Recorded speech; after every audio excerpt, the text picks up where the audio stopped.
Hey, what's going on, everyone? Thank you for tuning in and checking out my latest video. So today's video is going to be talking about the upcoming matchup between Roman Chocolatito Gonzalez versus Juan Francisco Estrada.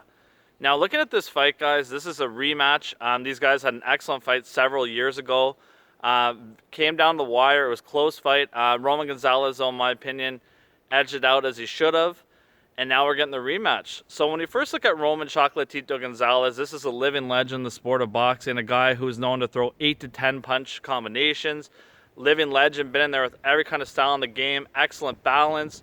He'll throw his jab, he'll throw his right hand, he'll give you uppercuts, a lot of variety of punches, can fight on the inside. Underrated defense, because a lot of times when you watch him, he's moving forward, and he has that high guard, and a lot of those shots actually hit his arm, and people credit the opponents from landing, but he actually has a very underrated defense. When we look at Juan Francisco Estrada in this fight, Estrada, my favorite Mexican fighter, a guy who, in my opinion, I saw was the most underrated fighter in the sport of boxing many years ago. And when I look at Estrada, he's a guy who has great versatility in his game. So when you look at him, Estrada is a guy who can fight off his back foot. He can also move forward and be aggressive with you as well. One of his favorite combinations to throw, he throws that 1-2-3. So he throws a jab, right hand, but he throws a left hook to the body instead of the head. And that's a beautiful combination from him. And he reminds me a lot of Juan Manuel Marquez when you look at him as a fighter. So this is a guy who's a very accurate puncher, extremely smart boxing IQ, good head movement, good durability as well. Now, when we look at some keys to this fight, guys, let's first start with some keys for Roman Chocolatito Gonzalez. When I look at Roman Gonzalez, some keys for him in this fight, I think he needs to start off early, be very aggressive, and I think he needs to bank some of these early rounds. So that's important for him, because if there is a weakness to Estrada, it is that Estrada starts slow, because he's the type of fighter that likes to figure out his range and figure out his opponent. So if Roman can get up, say, 3-4 rounds early in this fight, that's huge, because that forces Estrada to get out of his game plan. And that's an advantage to Roman Gonzalez, because if this becomes a war that favors Chocolatito, in my view.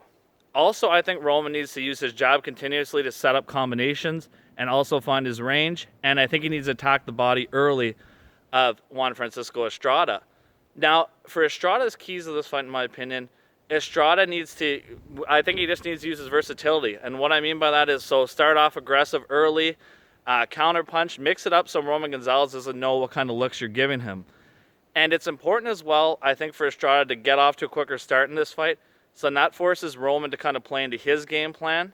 And I also think that when you look at Estrada in this fight, he had a lot of success in the first fight when he was backing Chocolatito up. Chocolatito can fight off his back foot, but is not nearly as effective. And I think that's where Estrada can land some combinations and do some real damage. So that's my opinion on some keys for this fight.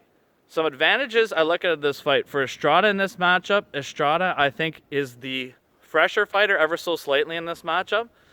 Not recently, though, so I'll get back to that in a second. And I also think that Estrada, when I look at him, I think he has more durability at this point of his career. He's got less miles on the clock. And I think that he's coming into his own to a degree in this fight. Now, when I look at Chocolatito and some advantages in this fight, he's a more experienced fighter. He's also the bigger power puncher of the two in this matchup. He's also the better inside fighter as well. I would say that Estrada has advantages defensively and also counter-punching-wise, and is a little more versatile. Now, in this matchup, I'm actually going to go with the underdog Roman Gonzalez, and I'm going to tell you guys why. I think it's very key that a lot of people are kind of, when you look at Gonzalez, yes, he's been in a lot of wars and stuff, but his last recent fights have not been tough on his body at all, and he's gaining a lot of confidence. He was a big underdog against Yafai, destroyed him. Also, I think that he's starting to come to this weight a bit better. And another key thing I think in this fight is that Cuadras beat the hell out of Estrada last fight. They both did. So when you look at Estrada, he's coming off a war. And in that fight early, he got rocked. So in my opinion, he's going to be very tentative early because he doesn't want to have that happen again. And he's a notoriously slow starter. So I think that the slow start to Estrada and also the ability of Roman Gonzalez to potentially make this a war and have this fight favor him because he's up in this fight is going to give him a slight point decision. I think this is a 115-113 style fight, 116-112. Extremely close fight. Estrada could definitely win it. He's a favorite by many people, and I can see why. I just think Roman Gonzalez has one more great fight left in his system, and this is going to be a great one. You do not want to miss it. It's going to be on the zone. So I'm going with Roman Gonzalez in this matchup, guys. I think he gets enough done. I think he can land some of those shots. Ultimately, in a close fight as well, the aggressor sometimes get the decision.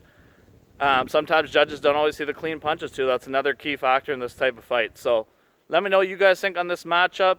Enjoy it. It's going to be a great fight, guys. Thank you very much.